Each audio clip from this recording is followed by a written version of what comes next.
No sabía que un simple «¿te gustaron los chocolates?» podía congelarme la sangre. Nunca imaginé que el tono desesperado de mi propio hijo, ese temblor en su voz, esa pausa que parecía contener un grito, sería el sonido que cambiaría mi vida para siempre. Todo comenzó con esa llamada, al día siguiente de mi cumpleaños, cuando él esperaba otra respuesta, una respuesta que debía haber sido fatal para mí. El día anterior, cuando recibí aquella caja de chocolates artesanales, sentí algo extraño, algo que no supe interpretar en ese momento. Era hermosa, envuelta en un papel dorado con un lazo vino tinto, tan elegante que parecía más un regalo de compromiso que un obsequio común. Mi hijo rara vez me regalaba algo, y cuando lo hacía era más por cumplir que por cariño. Pero esa caja se sentía distinta, perfecta, pensada, casi demasiado preparada. Y sin embargo, yo, tonta de mí, la dejé sobre la mesa sin abrirla de inmediato. Cuando él llamó al día siguiente, su voz sonaba nerviosa, como si llevara horas ensayando una conversación. «¿Y bien, mamá?», preguntó con un tono falso de entusiasmo. «¿Te gustaron los chocolates?». Yo estaba de buen humor. Había pasado la tarde anterior con mis nietos. Ellos habían visto la caja y se emocionaron más que yo. «Ah», respondí con una sonrisa. «Se los di a tu esposa y a los niños. A ellos les encantan los dulces». Hubo un silencio tan profundo que pensé que la llamada se había cortado. «Mamá», susurró al fin. «¿Qué hiciste?». «Pues eso», respondí tranquila. «Los compartí». ¿Qué hiciste?», gritó de pronto. «Dime que es una broma. Dime que no se los diste». Pero antes de continuar, quiero hacerte una invitación muy especial. Suscríbete al canal y deja tu me gusta. Esto me ayuda a ver que me apoyas y disfrutas de mis historias. Y comenta aquí abajo desde qué ciudad nos estás viendo. Ahora, continuemos. Aquel grito me golpeó el corazón. Nunca lo había escuchado usar ese tono conmigo. No era enojo, no era frustración, era pánico, un miedo real, crudo, visceral, un miedo que no tenía sentido, hasta que por primera vez imaginé algo imposible. ¿Y si esos chocolates no eran un regalo? «¿Por qué te pones así?», pregunté con un hilo de voz. «Mamá», su respiración era entrecortada. «Mamá, escucha, yo necesito que me digas si alguien más los comió. ¿Dónde están? ¿Queda alguno?». Me llevé la mano al pecho. «Los niños se los terminaron. Tu esposa también comió un par». «¿Por qué?». Un gemido escapó de su garganta. «Mamá, no era para ellos». Mi piel se erizó. «Entonces, ¿para quién eran?». No respondió. Solo se escuchó su respiración quebrada, su angustia, su culpa. Colgué sin entender del todo, temblando. Caminé hacia la mesa donde había estado la caja. El envoltorio aún estaba allí, arrugado por las manos pequeñas de mis nietos. Miré todo con nuevos ojos, el lazo perfectamente atado, el papel demasiado elegante, la etiqueta manuscrita. «Para la mejor mamá. Disfruta tu día». Demasiado dulce, demasiado perfecto, demasiado ajeno al hijo que yo conocía. Tomé el envoltorio y lo examiné despacio. Había un pequeño detalle que no vi el día anterior.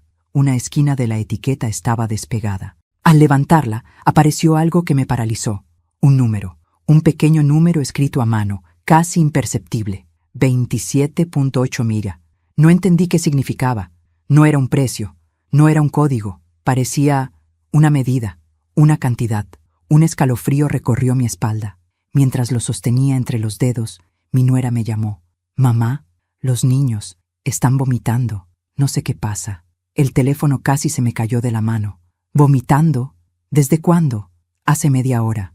«Creí que era un virus, pero no sé, están muy pálidos». Mi estómago se cerró como un puño. Miré de nuevo el número escondido bajo la etiqueta. 27.8 miligramos. ¿Qué sustancia se mide así?». Mi nuera continuó hablando desesperada, diciendo que iba a llevarlos al médico, que yo no me preocupara, que seguro era algo del almuerzo. Pero yo ya no escuchaba. Me quedé mirando la caja vacía, sintiendo cómo algo oscuro se abría camino dentro de mí. Mi hijo me regaló esos chocolates. Mi hijo esperaba que yo los comiera. Mi hijo entró en pánico al saber que otros los habían comido. Y ahora los niños estaban enfermos. Me puse la mano en la boca para contener un sollozo. ¿Qué había hecho mi propio hijo? ¿Qué contenían esos chocolates? ¿Cómo no pude ver antes lo que ahora era tan evidente? Me dejé caer en la silla, con el envoltorio apretado entre los dedos, temblando de pies a cabeza. Mi mente se negaba a aceptarlo, pero mi corazón ya sabía la verdad. Mi hijo no había querido celebrar mi cumpleaños. Había querido acabarlo. Colgué la llamada de mi nuera con el corazón en la garganta. Sentí que el mundo se me hundía bajo los pies. Era como si todas las piezas de un rompecabezas terrible comenzaran a encajar de golpe. Los niños enfermos, la desesperación de mi hijo, el número escondido bajo la etiqueta, la elegancia exagerada del regalo, una intuición tan oscura que me revolvió el estómago. Y aún así, mi mente se resistía a aceptar lo que el corazón ya sabía. Tomé mi bolso y salí de casa casi sin sentir mis piernas. No podía quedarme quieta, no podía pensar. Lo único que podía hacer era llegar al hospital lo más rápido posible. El camino se volvió una neblina. Semáforos, calles, autos, luces. Todo se mezclaba en una sola urgencia. Los niños, mis nietos, mis pequeños, los únicos seres en mi vida que jamás me habían pedido nada más que amor. Cuando llegué, encontré a mi nuera sentada en una silla de plástico, con los ojos rojos y las manos temblando. Al verme, se levantó de un salto y corrió hacia mí. No sé qué les pasó, sollozó. Estaban bien y de pronto empezaron a vomitar, a marearse. Se pusieron fríos como hielo. La abracé, pero mi cuerpo estaba rígido. ¿Qué dijeron los médicos? Que fue una intoxicación, respondió con la voz quebrada. Pero no saben con qué. Están haciendo pruebas. Mi corazón latió tan fuerte que me dolió. ¿Y tú? ¿Cómo te sientes? Ella tragó saliva. Yo también vomité, pero pensé que era estrés. Una punzada me atravesó el pecho. Ella también los comió. Ella también estaba en peligro. Ella, sin saberlo, había estado más cerca que yo del borde. Nos llamaron desde la puerta del área pediátrica. ¿Familia de los niños Alvarado? Corrimos. El médico que salió tenía la expresión seria, pero profesional. Están estables, dijo. Tuvieron una reacción fuerte, pero llegaron a tiempo. Seguiremos monitoreándolos, pero por ahora están fuera de peligro. Mi nuera rompió a llorar. Yo también, pero por dentro. Una parte de mí agradeció ese milagro. Otra parte se hundió aún más en el horror, porque eso significaba que los chocolates sí tenían algo. Doctor, dije con voz baja, ¿qué tipo de intoxicación fue? Él dudó. Aún no lo sabemos. Encontramos rastros de una sustancia poco común. No es un alimento en mal estado. Es algo añadido. Esa palabra me perforó el alma. El doctor continuó. Los síntomas son compatibles con algunos alcaloides o sustancias similares a ciertos pesticidas, aunque en cantidades muy específicas. 27.8 mg. El número volvió a mi mente como un golpe. ¿Es algo fácil de conseguir? Pregunté, tratando de mantenerme serena. El doctor negó con firmeza. No en esa concentración, ni en presentación apta para ingerirse sin dejar sabor extraño. Quien lo mezcló sabía lo que hacía. Mi nuera se cubrió la boca con las manos, horrorizada. Yo sentí que las paredes del hospital se cerraban sobre mí. Quiero verlos, dije, porque era lo único que podía decir sin romperme. Nos llevaron a la habitación. Mis nietos estaban dormidos, pálidos, con sueros conectados. Me acerqué despacio, acaricié sus cabecitas tibias y sentí un nudo en la garganta que casi no me dejaba respirar. Abuela, susurró el mayor cuando abrió los ojos. Me dolía la panza, se me quebró el alma. Ya pasó, mi amor, ya estás aquí conmigo. Ya pasó. Me quedé junto a ellos un largo rato, y mientras los miraba dormir, algo dentro de mí comenzó a conectar recuerdos que había enterrado. Mi hijo no siempre fue así, o quizás sí, y yo nunca quise verlo. Recordé cuando tenía 12 años y le robó dinero a su padre. Recordé cuando, a los 16, mintió diciendo que un amigo le había roto el celular cuando fue él mismo en una rabieta. Recordé cómo se burlaba de mí cuando pensaba que no lo escuchaba. Recordé cómo hablaba de la vida como si todos le debieran algo. Recordé su ambición, sus estallidos, su egoísmo, y recordé algo más, algo que me heló la sangre. Hace 2 semanas había venido a mi casa con la excusa de ver cómo estaba. Me preparó té, me observaba mucho, demasiado, y al irse me dijo, «Mamá, deberías cuidarte más. A tu edad uno nunca sabe». En ese momento pensé que era cariño. Ahora sonaba a ensayo. Mi nuera interrumpió mis pensamientos. «Mercedes», me dijo con voz temblorosa, «tengo algo que decirte». La miré. La mujer estaba destrozada, pero sus ojos tenían algo diferente: miedo y sospecha. Tu hijo, susurró, actuó extraño estos días. Él me insistió mucho en que te mandáramos esos chocolates. No me dejó ver la compra. Dijo que era una sorpresa solo para ti. Sentí un mareo. Y ayer, continuó ella, recibí una llamada de un número desconocido. Un hombre preguntó si ya habías recibido el paquete. Pensé que era spam. Un frío recorrió mi espalda. ¿Un hombre?, pregunté. ¿Qué dijo? Solo eso. ¿Ya recibió el paquete? Nada más. La voz era seca, como de alguien apurado. Me temblaron las manos. Había un segundo involucrado. Un hombre desconocido. Alguien que preguntaba si yo ya tenía el paquete. Mi hijo no estaba solo. No solo había sido un impulso, un arranque o un error. Había un plan. Un plan cuidadosamente armado. Un plan que incluía a terceros. Un plan que necesitaba que yo comiera esos chocolates. Y entonces, un pensamiento aún más terrible cruzó mi mente. Si mis nietos no hubieran comido los chocolates, ¿habría alguien revisado mi autopsia? ¿O mi muerte habría sido declarada natural? Sentí que la sangre se me congelaba. Mi hijo me había enviado un regalo envenenado. Mis nietos casi mueren por accidente. Y aún faltaban piezas del plan, porque yo intuía algo con absoluta claridad. Esto no era solo por dinero, era algo más grande, algo más oscuro, algo que estaba a punto de salir a la luz. No pude dormir aquella noche en el hospital. Me quedé sentada entre las dos camitas de mis nietos, escuchando sus respiraciones débiles pero constantes, como si cada exhalación fuera un pequeño recordatorio de que aún estaban conmigo.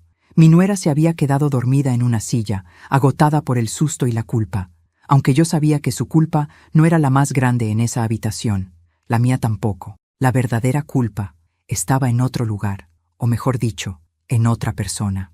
A las 6 de la mañana, un médico golpeó suavemente la puerta. Me levanté sin hacer ruido y salí al pasillo con él. Su expresión era seria. «Señora Alvarado», dijo, «tenemos los resultados preliminares de las pruebas toxicológicas». Mi corazón latió con un golpe seco. ¿Qué encontraron? ¿Qué tenían los chocolates? El doctor respiró hondo, como si eligiera cada palabra con precisión quirúrgica. Encontramos rastros de solanina concentrada. El nombre no me era familiar. Mi rostro lo delató. Es un alcaloide altamente tóxico, explicó. Normalmente se encuentra en plantas de la familia de las solanáceas, pero para alcanzar niveles peligrosos, alguien debió extraerla deliberadamente. No es algo casual, no es un alimento en mal estado, no se produce por accidente. Mi sangre se volvió hielo. Entonces, ¿fue añadido? El doctor asintió con una gravedad que me hizo temblar, con precisión y con conocimiento. La concentración era tan específica que no pudo haber sido mezclada por un aficionado. Alguien sabía exactamente qué hacía. 27.8 milímetros. Ese número volvió a mi mente como un cuchillazo. ¿Y pudieron rastrear de dónde venían los chocolates?, pregunté. Estamos averiguando, respondió. Pero puedo decirle algo más. Se acercó un poco, bajando el tono. Esta sustancia no se encuentra fácilmente. Tampoco se compra en comercios. Esto requiere contactos o acceso a laboratorios. Sentí que mis piernas querían doblarse. ¿Qué habría pasado si mis nietos hubieran comido un poco más?, pregunté con un hilo de voz. El médico cerró los ojos. No estaríamos hablando ahora. Tuve que apoyarme en la pared para no caer. No eran solo chocolates, era un arma. Y yo la había entregado con mis propias manos a mis nietos inocentes. El médico me ofreció un vaso de agua, pero mis manos temblaban demasiado para sostenerlo. ¿Puedo hablar con el forense del laboratorio?, pregunté después de recuperar un poco la voz. Claro, respondió. Él mismo pidió hablar con usted. Dice que hay algo que debe ver. Eso me inquietó aún más. Media hora después, me presentaba en una sala pequeña de análisis, donde un hombre delgado con bata blanca observaba un microscopio. Levantó la vista cuando me vio entrar. ¿Usted es la abuela de los niños?, preguntó. Asentí. Tengo algo que mostrarle, dijo mientras sacaba una bolsita transparente. Dentro había un pequeño fragmento metálico. Lo encontramos dentro del chocolate, explicó. Algo tan pequeño que pudo confundirse con cualquier cosa si no hubiéramos hecho un análisis completo. Lo tomó con unas pinzas. Es parte de un microtubo, continuó. Se usa para transportar sustancias en pequeñas cantidades. Alguien inyectó la solanina líquida en los chocolates, selló los agujeros y dejó dentro este fragmento, probablemente por descuido. Mi estómago se revolvió. ¿Se puede saber de dónde proviene? El técnico me miró con solemnidad. Este tipo de microtubos se usa en laboratorios farmacéuticos o en centros de investigación. No es un utensilio doméstico. Me quedé sin habla. ¿Quiere decir que alguien con acceso profesional estuvo involucrado? ¿O alguien cercano a alguien con ese acceso? Matizó.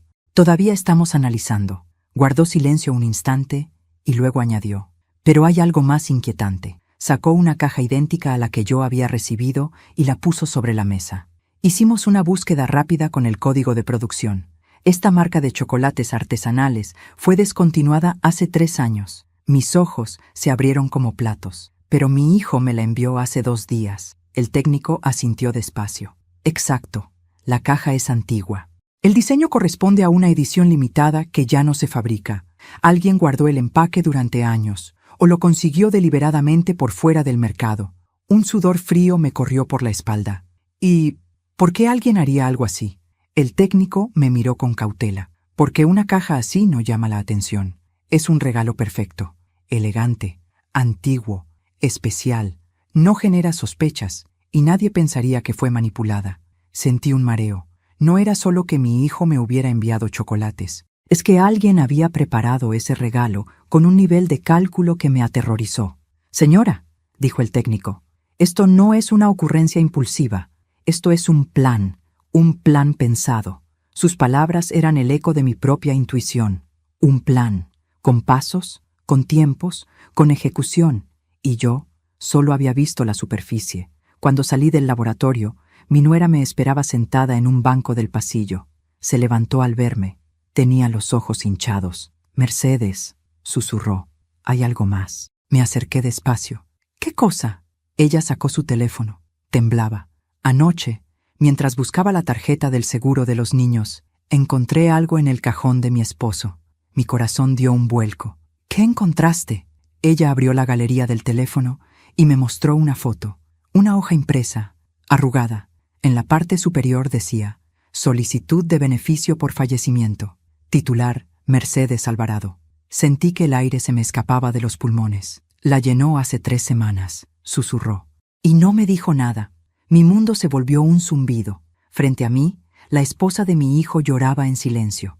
Mercedes, creo que mi marido quería que tú ya no estuvieras. Sus últimas palabras fueron un susurro quebrado. Y, aún así, sabía que eso no era lo peor. Porque, mientras sostenía ese teléfono y veía ese formulario, entendí algo aterrador. Mi hijo apenas era la punta del iceberg. Había alguien más detrás, alguien con acceso, con conocimientos, con intención. Alguien que quizá llevaba años esperando este momento. Cuando sostuve en mis manos aquella solicitud de beneficio por fallecimiento, sentí que mis huesos se debilitaban. Nunca imaginé ver mi nombre impreso bajo un título tan macabro, mucho menos escrito por mi propio hijo. Esa hoja era la prueba física de algo que mi corazón aún luchaba por aceptar. Él había planeado mi muerte. No había manera de justificarlo. No había excusas que suavizaran la verdad. Él quería que yo desapareciera. Por dinero. Me quedé mirando el documento largo rato, como si las letras pudieran transformarse en otra cosa, como si fuese posible cambiar lo que significaban. Pero no. Eran definitivas, incuestionables, y lo que más me hirió no fue su firma, sino la fecha. 3 semanas atrás. Lo había pensado, calculado, preparado. No era un impulso, ni un ataque de ira. Era la frialdad pura de una decisión premeditada. Mi nuera tenía los ojos llenos de lágrimas. Yo no sabía nada, Mercedes, te lo juro. Si lo hubiera sabido, nunca habría dejado que los niños comieran esos chocolates. La abracé. No es tu culpa. Tú también eres víctima en esto. Y realmente lo era. Había amado a mi hijo con una ceguera absoluta. Y eso había arrastrado a su familia a un peligro del que solo una casualidad terrible los había salvado.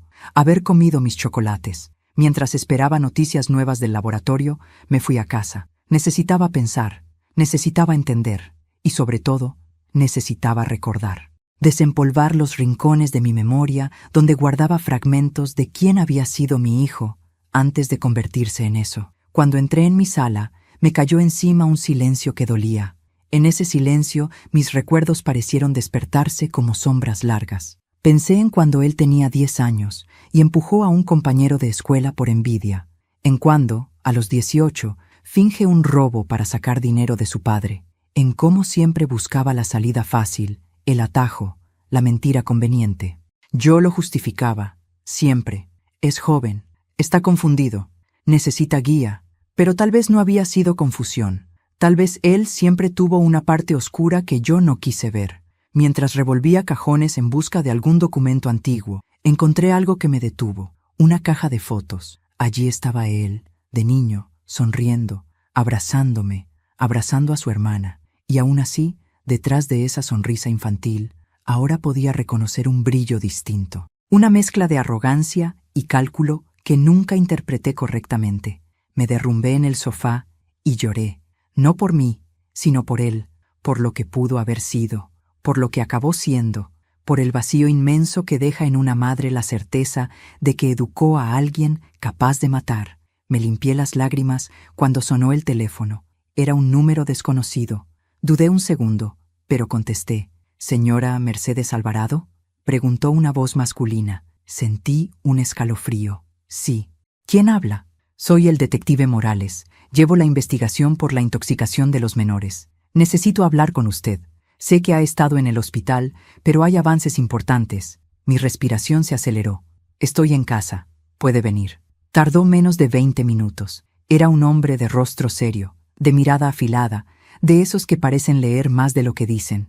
«Señora», comenzó, «encontramos 2 cosas que complican el caso, y lo vuelven más grave». Le hice pasar a la sala. «Dígame», susurré, casi sin voz. Sacó una carpeta gruesa y la puso sobre la mesa. «Primero», dijo abriendo la carpeta, «rastreamos el envío del paquete. Su hijo no lo compró en ninguna tienda. Fue armado a mano.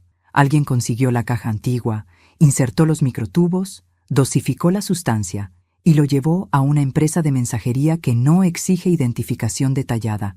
Ya no había forma de negar nada. Él la planeó», dije. «Él lo hizo». «No tan rápido», replicó Morales. «Sí, su hijo está involucrado, pero no actuó solo». Mi corazón dio un vuelco. «¿Qué quiere decir?». El detective sacó otra hoja. «Tenemos cámaras de seguridad del envío. Su hijo aparece, pero no está solo. Está acompañado por un hombre que se encarga de entregar la caja al empleado mientras su hijo mira hacia otro lado, como obedeciendo instrucciones. Ese hombre parece liderar la acción. No es un simple acompañante». Me quedé helada. «¿Quién es?». El detective tomó aire, como si pesara cada palabra. «Creemos que es alguien cercano a usted». «¿A mí?», pregunté con incredulidad. Él asintió. «Sí, alguien que conoce su rutina, su dirección, su fecha de cumpleaños. Alguien que estuvo en su vida en los últimos años. Alguien que no es ajeno a su familia». Un temblor subió por mi espalda. «¿Tiene nombre?». El detective pasó una fotografía hacia mí. Cuando la imagen se detuvo en la mesa, mis manos temblaron. Era un rostro conocido. Un rostro que jamás habría imaginado ahí. Un rostro que formó parte de mi vida, como si fuera de confianza. «¿Él?», susurré con horror. El detective asintió. «Sí, él. Su yerno, el esposo de su hija». Sentí que el mundo se me oscurecía. «Pero, ¿por qué?». Apenas pude articular. «Porque él también tenía motivos». El detective abrió otra hoja. «Descubrimos movimientos bancarios sospechosos entre él y su hijo. Transferencias pequeñas, repetidas, como si estuvieran pagando algo en conjunto. Además», siguió, «encontramos su nombre vinculado a un laboratorio farmacéutico donde trabajó hace años». Un zumbido me llenó los oídos. «¿Quiere decir que ellos dos...». «Sí, señora», respondió Morales con firmeza. «Su hijo y su yerno trabajaron juntos. No es solo un crimen familiar, es una conspiración económica, una en la que usted era el obstáculo final». Mi respiración se detuvo. Mi hijo, mi yerno, juntos, planeando mi muerte. No por odio, no por accidente, no por impulso, por dinero, por ambición, por conveniencia. Y por primera vez en toda la historia, lo supe con una claridad aterradora. Mi supervivencia no fue un milagro, fue una amenaza para ellos. Me quedé mirando la fotografía sobre la mesa como si estuviera viendo una escena imposible. Mi yerno, el esposo de mi hija, el hombre que había cenado en mi mesa cientos de veces, que me llamaba suegra, con una sonrisa amable, que cargaba las sillas del jardín cuando se ofrecía a ayudar, que siempre me trató con esa cortesía suave que uno confunde con respeto. Ese hombre estaba allí, en una imagen fría, sosteniendo una caja que contenía una dosis mortal de veneno, una caja destinada a mí. Sentí que algo dentro de mí se rompía de una manera que ninguna traición anterior había logrado. Si mi hijo me había roto el corazón, mi yerno acababa de desgarrarlo. El detective Morales, con su voz firme pero compasiva, continuó. Su yerno trabajó hace años en un laboratorio clandestino que cerró tras una investigación. Están buscando conexiones con la sustancia encontrada en los chocolates, pero las transferencias entre él y su hijo, esas son las pruebas que más pesan. Hay dinero entrando desde hace meses, pequeñas cantidades, de formas muy específicas. Mi cabeza daba vueltas. Mi hijo quería mi herencia. Mi yerno, ¿qué ganaba él? Cerré los ojos para poder pensar, y entonces recordé algo que me heló la sangre. Mi hija, en la última Navidad, dijo algo que en ese momento me pareció una tontería. Últimamente creo que mi marido está más interesado en tu vida financiera que en la nuestra. Yo me reí. Ella no. Ella insistió. Yo cambié de tema. ¡Qué ironía tan cruel! La pista estuvo frente a mí, pero preferí ignorarla. La voz del detective interrumpió mis pensamientos. Necesito saber, señora Alvarado, si usted está dispuesta a colaborar con la investigación. Esto es más grande de lo que imaginábamos. Tomé aire profundamente. Haré todo lo que sea necesario. Morales asintió, pero antes de continuar, su teléfono vibró. Respondió, escuchó unos segundos y, con el ceño fruncido, me hizo un gesto para esperar. Colgó despacio. Acaban de salir más resultados del laboratorio. Encontraron huellas parciales dentro del envoltorio y no pertenecen a su hijo. Mi estómago se hundió. ¿De quién son?, pregunté.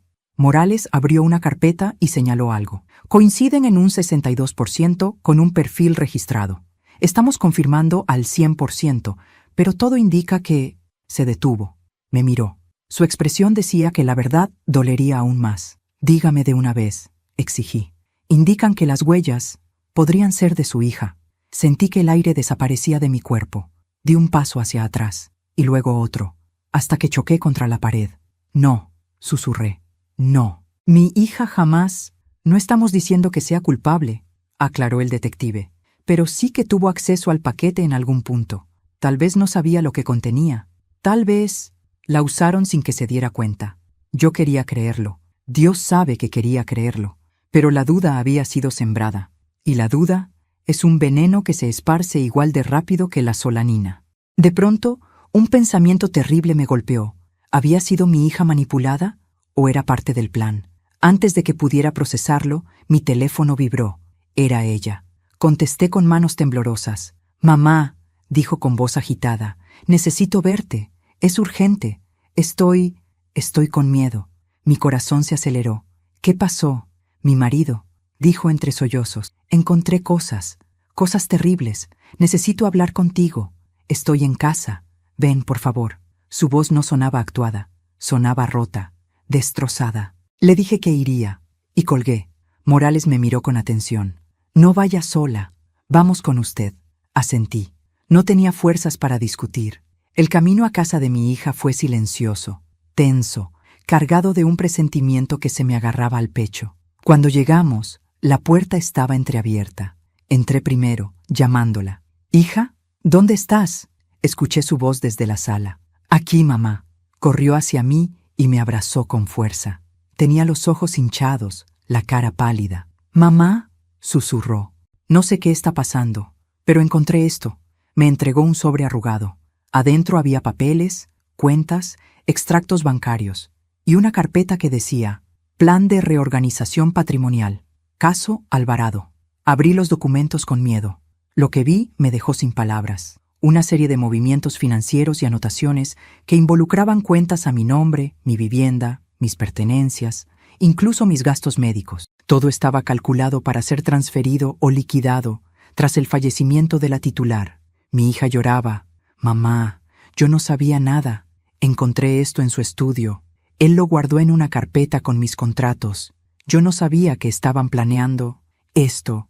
La abracé con toda la fuerza que me quedaba. Tranquila, hija, no te culpo. Ella se aferró a mí como una niña pequeña. Él me manipuló, me revisaba el teléfono, me decía qué podía ver y qué no. Pensé que era control. No esto. El detective Morales intervino con calma. ¿Dónde está su esposo ahora? Mi hija negó con la cabeza. No lo sé. Salió hace 2 horas. Dijo que tenía cosas que arreglar. Morales intercambió una mirada grave con otro oficial. Tenemos que revisar la casa. Fue entonces cuando mi hija dijo algo que detuvo a todos. Esperen, hay algo más. Se secó las lágrimas y abrió el cajón de la mesa de centro. Sacó una llave pequeña. Esta llave no abre nada en la casa. Y él la escondía demasiado bien. Yo creo que pertenece a algún lugar donde guardaba cosas importantes. Morales tomó la llave, la examinó y su rostro se tensó. Ya sé de dónde es, dijo. Es una llave de casillero de seguridad. Me miró directamente. Y si su yerno tiene documentos allí, es muy posible que su hijo también los tenga. Sentí un escalofrío tan grande que tuve que apoyarme en el sofá. Entonces, susurré. Ahí está la última pieza del plan. Morales asintió. Sí, señora. Ese casillero podría contener la evidencia final. O algo peor, la prueba de que esto no fue solo por dinero, sino por un secreto que usted no sabía que tenía. El mundo pareció detenerse.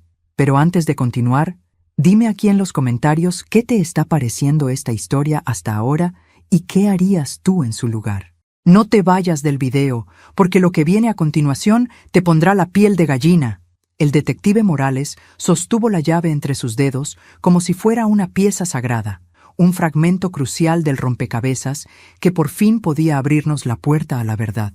Yo la observaba sin poder apartar la vista. Aquella pequeña llave metálica parecía inocente, pero sabía que detrás de ella había algo grande, algo peligroso, algo que mi hijo y mi yerno habían querido ocultar a cualquier precio, incluso al precio de mi vida. Tenemos que ir al banco, dijo Morales. Ese casillero podría contener documentos, contratos, grabaciones, algo que explique por qué hicieron todo esto. Mi hija seguía temblando. Se sentó en el sofá, sosteniendo su cabeza entre las manos. No entiendo cómo llegamos a esto, susurró. Mi marido, mamá, si tú vieras las cosas que encontré, planillas, notas, mensajes codificados, como si él llevara años preparando algo. Años, mamá. Sus palabras me perforaron el pecho. Años. Eso significaba que no era una idea reciente, ni un momento de desesperación. Era un plan de larga data, paciencia fría, cálculo, maquinación. Respiré profundo para no perder el control. Hija, escucha, le dije. Tú también fuiste víctima. Él te usó. No te culpes. Ella levantó la mirada, con lágrimas conteniéndose en sus párpados. Pero yo podría haber visto antes. Las señales estaban ahí. Él se enfadaba si mencionabas tu herencia. Se ponía tenso cuando venías. Decía que tú eras un obstáculo para nuestra estabilidad económica. ¿Cómo no lo entendí? Me acerqué y acaricié su hombro. Porque uno no imagina el mal cuando viene de alguien que dice amarte. Ella rompió a llorar. Morales esperó un momento y luego habló. Debemos movernos. Si su yerno o su hijo sospechan que estamos tras ellos, pueden destruir pruebas. Esa frase me atravesó como un rayo. Mi hijo, mi propio hijo. ¿En qué momento lo perdí? ¿En qué momento cambió tanto? ¿O siempre fue así? Y yo lo protegí tanto que nunca lo vi. Sacudí esos pensamientos. Ahora no era momento de llorar. Era momento de actuar. El banco estaba lejos. Un edificio moderno de vidrio azul. Morales había pedido una orden judicial urgente para abrir el casillero. Gracias a la intoxicación, la evidencia previa y el documento de la solicitud de fallecimiento, el juez no tardó en aprobarla. Mientras esperábamos en la entrada, mi corazón golpeaba contra las costillas como si quisiera salir corriendo. Pero yo no iba a huir. No ahora. ¿Está lista para lo que encontremos?, me preguntó Morales. No, respondí. Pero igual abriré esa puerta. Nos llamaron desde adentro. Un gerente, serio y sudoroso, nos acompañó al nivel subterráneo. Los casilleros estaban alineados como tumbas verticales, fríos, silenciosos, inmutables. Morales insertó la llave con un giro firme. El casillero se abrió con un clic suave. Yo contuve la respiración. Aquí vamos, dijo el detective. Sacó una caja metálica alargada. La puso sobre la mesa. Abrió la tapa. Los tres nos inclinamos para mirar. Y lo que vi me heló el alma.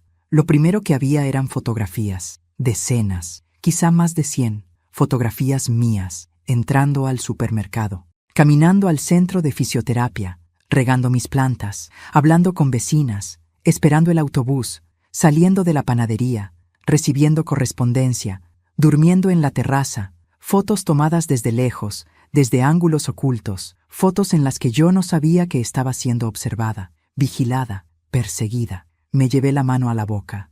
Mi hija soltó un sollozo. Morales se puso rígido. Esto es seguimiento profesional, murmuró el detective. No es obra de un aficionado. Aquí hay más que un simple interés económico. Esto es vigilancia organizada. Debajo de las fotos había documentos, mapas de los lugares donde yo iba cada semana, horarios anotados, las rutas de mis caminatas, un calendario con días marcados, días donde yo tenía citas médicas, reuniones o rutinas fijas. Era como ver mi vida convertida en un expediente policial. Y entonces lo vimos, un sobre amarillo. En su exterior decía, escrito a mano, Plan B, si Mercedes sobrevive. Sentí que el mundo se estremecía. Morales abrió el sobre con sumo cuidado. Dentro había una hoja doblada en 4. La desplegó. Leí el título y casi me desmayé. Procedimiento para incapacidad legal de la titular. Era un plan para declararme incapaz, internarme en un centro y tomar control total de mis bienes. Mi hijo, mi yerno. Ellos ya habían considerado la posibilidad de que el envenenamiento fallara. Y si fallaba, tenían un plan para destruirme sin matarme. Me apoyé en la mesa para no caer. Mi hija lloraba en silencio. Morales maldecía entre dientes, pero aún quedaba algo más en la caja, un cuaderno negro. Morales lo abrió, y su expresión cambió. Dios mío, susurró. Me lo mostró. Era un cuaderno lleno de anotaciones secretas, fechas, nombres, cifras, tareas asignadas, y un título en la primera página. Sociedad Estratégica, M.A., Plus RG, M.A., mi hijo, RG, mi yerno. Eran socios, formalmente, en un plan, en una conspiración. Y luego, la frase que me destruyó por completo. Objetivo final, sucesión inmediata. Sentí que las piernas me fallaban. Tuve que sentarme. El mundo era una marea que no dejaba de golpearme. Morales cerró el cuaderno lentamente. Se acabó, dijo con voz grave. Con esto, caerán los dos. No hay forma de que escapen. Pero él no había visto lo último. En el fondo del casillero había un sobre más pequeño. Lo abrí con manos temblorosas. Era una carta, escrita con la letra de mi hijo. La primera línea decía, «Mamá, si estás leyendo esto, es porque todo salió mal». Me quedé sin aliento. Morales se acercó para leer conmigo. «Quiero que sepas que nada de esto es personal. Es necesario. Tú ya viviste tu vida. Nosotros apenas estamos empezando. No tenemos por qué quedarnos esperando tu herencia décadas. No es justo. No es práctico, no es eficiente. Lo entenderás cuando seas parte del plan. Yo lo hago por el bien de la familia. Algún día, todo esto tendrá sentido». La carta se me cayó de las manos. El detective respiró hondo. «Mercedes», dijo con voz suave, «esto es la confirmación final». Pero yo apenas podía escuchar. Mi mente estaba en otra parte, porque al final de la carta había algo más, una firma. Y debajo de la firma, una frase que jamás olvidaré. PD, si algo sale mal, ya tenemos listos los pasos para el plan C. Mi voz se quebró. ¿Plan C? Morales me miró con una seriedad fría. ¿Sí? Y ahora tenemos que averiguar qué es el plan C. Nunca imaginé que llegaría el día en que tendría que preparar una trampa para mi propio hijo. Pero mientras sostenía aquella carta, donde él mismo explicaba, con una frialdad escalofriante, por qué debía morir, supe que no había otro camino. Ya no era una madre tratando de entender, era una mujer defendiendo su vida, y no pensaba perder. El detective Morales coordinó el plan con precisión quirúrgica. «Él vendrá a ustedes», dijo. «Ya sabe que los niños están en el hospital. Él querrá saber qué dijeron los médicos, querrá asegurarse de que no hayan descubierto lo que contenían los chocolates. Pero sobre todo», añadió mirándome a los ojos, «vendrá para evaluar si usted sospecha algo». Y yo sí sospechaba, y él necesitaba creer que yo no. Esa era nuestra ventaja. Regresé a mi casa acompañada de 2 oficiales encubiertos. Morales instaló cámaras pequeñas en la sala, en la cocina y en el pasillo. Mi hija, aún temblando por la traición de su marido, Decidió quedarse conmigo. No quiero estar sola, dijo. Yo tampoco quería dejarla.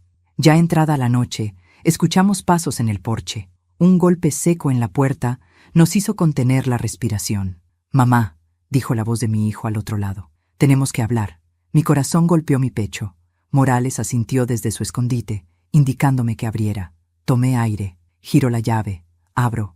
Ahí estaba él, mi hijo, mi niño, y sin embargo, no era mi niño. Sus ojos tenían algo distinto, una mezcla de urgencia, irritación y un miedo que intentaba disimular. Pasa, le dije con voz firme. Entró, mirando alrededor con rapidez. ¿Dónde está ella?, preguntó. ¿Dónde está mi esposa? En el hospital, respondí. Los niños mejoran.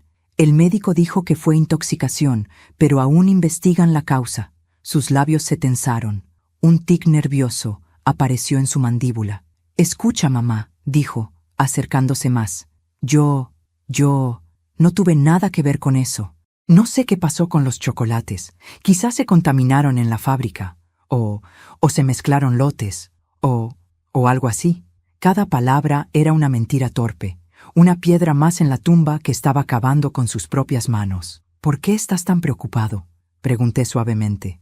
Él tragó saliva. Porque, ¿cómo no voy a estarlo? Son mis hijos. Sus hijos estaban intoxicados por un veneno que él mismo había pagado. Me acerqué un poco más. Entonces explícame, ¿por qué gritaste así cuando te dije que ellos comieron los chocolates? Sus pupilas se dilataron. Dio un paso atrás. Yo no... Mamá, entiéndeme. Te escuché, lo interrumpí. ¿Qué hiciste? Dijiste. Gritaste. Te desesperaste. Y ahora quieres convencerme de que era un simple regalo. Él apretó los puños. La máscara empezaba a caerse. Mamá, dijo entre dientes, no inventes cosas. Tú siempre malinterpretas todo. La vieja táctica. Hacerme creer que era mi culpa. Manipulación emocional. Gaslighting. Lo había visto antes. Lo había permitido antes. Pero esta vez no. No estoy inventando nada, respondí con calma. ¿Por qué no te sientas y hablamos? Mi hijo dio un paso hacia mí con una sonrisa falsa. Tienes razón. Perdón. Estoy nervioso. Solo quiero ayudarte. Ayudarme. La misma palabra que usó en su carta. Lo hago por el bien de la familia. Fue ahí cuando entendí. Él realmente creía que estaba en lo correcto. Que mi muerte era una solución lógica. Un trámite. Una reorganización patrimonial. Eso lo hacía aún más peligroso. Me senté en el sofá, él frente a mí. Las cámaras grababan todo. Hijo, dije con voz temblorosa pero firme, dime la verdad. ¿Tú sabías qué contenían esos chocolates? Por un segundo vaciló. Un segundo suficiente para que la verdad se asomara en sus ojos. Mamá, dijo bajando la mirada. A veces uno hace cosas desesperadas. Mi corazón se sacudió. ¿Desesperadas?, repetí. Sí, continuó él. Cosas que parecen malas, pero no son tan malas cuando lo piensas bien, cuando ves el panorama completo, cuando entiendes que a veces hay que tomar decisiones difíciles. Mi respiración se detuvo. Él seguía hablando. Tú ya estás grande, dijo sin mirarme. Te cuesta caminar, te cansas, estás sola, no tienes proyectos. No es justo que toda la familia se hunda por una situación que se podría resolver fácilmente. Cada palabra era un cuchillo. ¿Resolverse? ¿Cómo?, pregunté. Él levantó la vista y cometió el error fatal. Con un poco de organización, dijo. Con una transición suave, sin sufrimiento. Transición, suave, sin sufrimiento. El lenguaje exacto de su carta. Yo ya no podía sostenerme. No por miedo, por indignación, por la certeza irrebatible de que no era un impulso, ni un accidente, ni una manipulación externa. Mi hijo quería que muriera, y lo justificaba. Me incliné hacia él. ¿Y quién te convenció de que esa era la mejor solución? ¿Tu cuñado? Mi hijo palideció. Ahí estaba, su error, su quiebre, su confesión. Ya lo sabes todo, susurró. Las cámaras captaron cada palabra. En ese instante, Morales abrió la puerta con 2 oficiales. Señor Alvarado, dijo el detective, queda detenido por tentativa de homicidio agravada, conspiración y asociación ilícita. Mi hijo se levantó de un salto. Esto es una trampa. Ella no entiende nada. Yo lo hice por el bien de todos. Pero ya era tarde. Muy tarde. Lo esposaron mientras gritaba mi nombre como si yo fuera la traidora. Yo solo lo observé, y por primera vez en mi vida no sentí culpa, no sentí vergüenza, no sentí miedo, sentí justicia. Era el principio del final, y aún faltaba enfrentar al otro monstruo. Cuando la puerta se cerró detrás de mi hijo y sus gritos quedaron reducidos a un eco lejano en el pasillo, sentí algo que no había sentido en semanas: silencio. Un silencio que no era vacío ni angustioso, sino un silencio que me permitía respirar. Durante tanto tiempo había vivido atrapada en el miedo, la confusión y la traición, que ese momento, por breve que fuera, se sintió como abrir una ventana después de un incendio. Sin embargo, sabía que no era el final. Era apenas la mitad de la batalla. Todavía faltaba enfrentar al otro responsable, al otro cerebro detrás del plan, mi yerno. Ese hombre que había fingido afecto, respeto y familiaridad, mientras organizaba mi muerte con fría eficiencia. El detective Morales no me dio tiempo para hundirme en mis pensamientos. «Mercedes», dijo con firmeza, «tenemos que movernos rápido. Sabemos dónde está su yerno, o al menos dónde estuvo hace unas horas. Pero podría no quedarse quieto cuando se entere de que su socio ya cayó». Mi hija, con el rostro aún pálido por el dolor de la traición, se acercó a mí. «Mamá, yo quiero ir», dijo con voz tensa. «Necesito verlo. Necesito escucharlo decir». «¿Por qué?». Le tomé las manos. «No», le respondí con suavidad. «Tú ya has sufrido suficiente. También eres víctima en esto. No tienes que presenciar lo que viene». Ella negó con la cabeza, con una mezcla de rabia, vergüenza y un profundo sentimiento de pérdida. «Él es mi esposo», susurró, «pero también es el hombre que planeó matarte. No puedo quedarme sentada esperando noticias. Necesito estar allí». Morales intervino. «Puedo permitirlo, pero tendrá que seguir mis instrucciones al pie de la letra. No debe acercarse a él. No debe confrontarlo. Podría ponerse violento si se siente acorralado». Ella asintió. Su determinación era una mezcla de dolor y fuerza recién descubierta. Verla así me rompía el alma, pero también me daba esperanza. Ya no era la mujer sometida y manipulada que su esposo había moldeado. Estaba despertando. Esa tarde nos dirigimos hacia un almacén industrial en las afueras de la ciudad, un antiguo centro de distribución donde, según los registros bancarios y las cámaras de seguridad, mi yerno había estado entrando y saliendo en los días previos. Mientras el auto avanzaba por la carretera, no pude evitar pensar en el nivel de organización detrás de todo. Él no solo había ayudado a envenenarme, no solo había vigilado mis movimientos, había esperado pacientemente a que las piezas se acomodaran de manera perfecta. Había actuado con la frialdad de alguien que cree tener todo bajo control, pero no contaba con que mis nietos comieran los chocolates, no contaba con que sobrevivieran. No contaba con que yo siguiera viva para ver el infierno que su ambición había construido. El auto se detuvo. La estructura gris del almacén se levantaba frente a nosotros, con su fachada oxidada y ventanas rotas. Un lugar vacío, sin actividad, perfecto para esconder documentos o para planear cosas que no debía ver nadie. Los oficiales se posicionaron alrededor. Morales me hizo un gesto para quedarme detrás de él. «Vamos», dijo. Entramos. El interior olía a humedad y polvo. La luz se filtraba por rendijas en el techo, creando franjas diagonales que atravesaban el silencio. Y allí, al fondo, entre cajas apiladas y herramientas viejas, estaba él, mi yerno, Roberto, sentado en una mesa metálica, revisando documentos, como si nada estuviera pasando, como si no hubiera un niño hospitalizado, como si su socio, mi hijo, no estuviera esposado. Mi hija ahogó un sollozo al verlo. Él levantó la cabeza. Al vernos, sus labios hicieron un gesto casi imperceptible, una sonrisa mínima, torcida, calculada. «Vaya», dijo con voz calmada. «La familia reunida». Morales avanzó con autoridad. «Roberto Gómez queda detenido por conspiración, tentativa de homicidio, asociación ilícita y envenenamiento agravado». Él no se levantó, ni siquiera se sorprendió. Solo entrelazó las manos y alzó las cejas. «Así que ya hablaste», dijo mirando a mi hija. «Hermoso, siempre supe que eras blanda». Mi hija tembló, pero no habló. Yo di un paso adelante. «Solo quiero saber una cosa», le dije. «¿Por qué? ¿Qué ganabas tú con mi muerte?».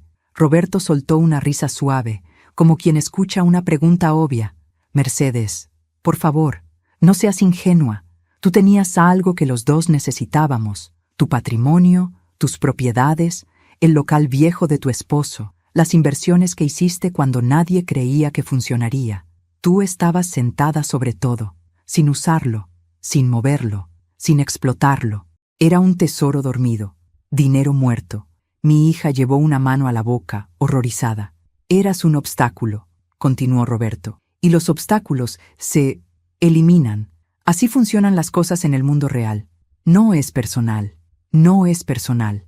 La misma frase que mi hijo había usado en su carta, la misma frialdad, la misma miseria humana. Mi voz salió más firme de lo que esperaba. Entonces, fuiste tú quien convenció a mi hijo. Yo solo lo ayudé a ver las cosas con claridad, dijo, cruzando los brazos. Él tenía sus propios motivos, deudas, frustraciones, resentimiento contigo por haber tenido una vida más fácil que él, según sus palabras. Yo solo reuní las piezas. Morales intervino. ¿Y el plan C?, preguntó. Roberto sonrió de lado. Ah, así que encontraron la carta. Muy bien. Significa que todo salió aún peor de lo que imaginé. Aún peor. ¿Qué es el plan C?, exigí. Roberto me miró directo a los ojos, como quien disfruta del golpe final. El plan C era simple.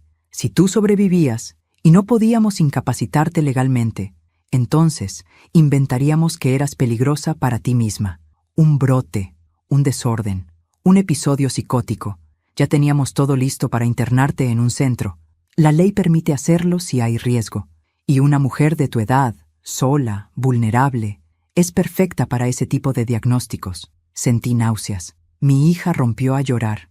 Morales apretó los dientes. «Eres un enfermo», le dije con la voz quebrada. «Un monstruo». Él se encogió de hombros. Yo lo llamo pragmatismo. Fue entonces cuando ocurrió. Un ruido seco, un portón metálico golpeando. Roberto se giró, y 3 oficiales entraron corriendo. «Señor Gómez, está rodeado. Manos arriba». Él levantó las manos con calma, como si todo fuera un trámite. «Tranquilos», dijo. «No soy violento. No necesito serlo». Lo esposaron. Lo sacaron del almacén. Ni una lágrima, ni un arrepentimiento. Solo el mismo gesto sereno de alguien que cree que la ley es un juego del que puede salir si contraataca bien. Pero no esta vez. Días después fue el juicio preliminar. Mi hijo, cabizbajo pero aún buscando excusas, evitaba mirarme. Mi yerno, en cambio, mantenía la mirada en alto, como un estratega caído. Cuando los fiscales presentaron las pruebas, las fotografías, los documentos, el cuaderno negro, la carta, los análisis toxicológicos, la sala quedó en silencio absoluto. Era imposible negarlo. Era imposible minimizarlo. Era imposible justificarlo. Intentaron culparse entre ellos. Mi hijo dijo que Roberto había tenido la idea. Roberto dijo que mi hijo era quien tenía intenciones desde hace años. Ambos decían la verdad. Ambos mentían. Ambos eran culpables. El juez ordenó prisión preventiva inmediata. Yo caminé fuera del tribunal con mi hija a mi lado. Ella lloró en mis brazos. «Perdóname, mamá», susurró. No supe ver quién tenía a mi lado. La abracé con toda mi alma. «No tienes que pedirme perdón», le dije. «A veces el mal se esconde detrás de la costumbre, y nadie tiene culpa de confiar. La culpa es de quienes traicionan esa confianza». Ella siguió llorando, liberando días, meses, quizá años de manipulación, control y miedo. Yo también lloré, pero mis lágrimas eran diferentes. Eran de alivio, de cansancio, de agradecimiento por estar viva, de dolor por todo lo que perdí, pero también de fuerza por todo lo que recuperé. Recuperé mi voz, mi dignidad, mi vida. Hoy, mientras escribo estas palabras desde la mesa de mi cocina, con los niños sanos, mi hija a mi lado y una sensación de paz que pensé que nunca volvería a sentir, entiendo que mi renacer no vino del castigo que recibieron. Vino de saber que no dejé que me destruyeran, que luché, que sobreviví, que enfrenté el horror con la frente en alto, y que nunca más permitiré que alguien decida por mí, ni mi vida, ni mi muerte, ni mi destino. Porque hoy, a mis 67 años, sé que no hay edad para reconstruirse, y no hay traición tan grande que pueda apagar la fuerza de una mujer que decide levantarse. El día en que todo terminó, Desperté antes del amanecer.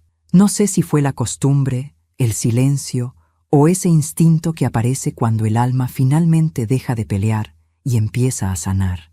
Me puse una chaqueta ligera y salí a caminar por el jardín. El aire fresco de la mañana me recibió como un abrazo que llevaba demasiado tiempo esperando. Era la primera vez, en meses, que mi pecho no sentía el peso invisible del miedo. Por un momento, respiré hondo y pensé, estoy viva, sigo aquí. Y esas simples palabras, que antes parecían pequeñas, ahora tenían la fuerza de un milagro. Mis nietos salieron al porche minutos después, con sonrisas somnolientas y el cabello revuelto.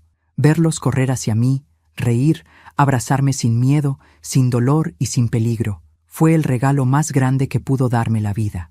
En cuanto los tuve entre mis brazos, supe que todo lo que atravesé valió la pena. No porque el sufrimiento fuese justo, sino porque aprendí que incluso en el abismo más oscuro, todavía hay luz esperándonos. Una luz que nos recuerda que no estamos hechos para rendirnos, sino para resistir. Mi hija apareció detrás de ellos, con una serenidad nueva en los ojos, una que nunca le había visto. Había sobrevivido a un matrimonio de mentiras, manipulación y control. Y al igual que yo, estaba aprendiendo a reconstruirse poco a poco. La tomé de la mano y ambas entendimos, sin decir palabra, que íbamos a salir adelante juntas, que lo peor había quedado atrás, que ninguno de los monstruos que intentaron destruirnos volvería a hacernos daño jamás. Ese pensamiento me llenó de una fuerza que no sabía que aún tenía. Miré el cielo, sentí el sol tibio sobre la piel, y por primera vez en mucho tiempo ya no vi sombras detrás de cada recuerdo. No sentí el peso de lo que perdí, sino la certeza de lo que todavía me queda. Mi vida, mi familia, mi libertad. Y también algo más poderoso, la convicción de que merezco paz, y que la tengo ahora, que la conquisté. Y antes de despedirnos, quiero hacerte una invitación muy especial. Si esta historia te tocó el corazón, deja tu me gusta. Es una forma hermosa de apoyarme y saber que te gustan estas narraciones. Suscríbete al canal para no perderte las próximas historias llenas de emociones, giros y finales que te harán reflexionar. Y cuéntame en los comentarios, ¿desde qué ciudad nos estás viendo? ¿Qué sentiste con este final? ¿Qué habrías hecho tú en mi lugar? Gracias por acompañarme.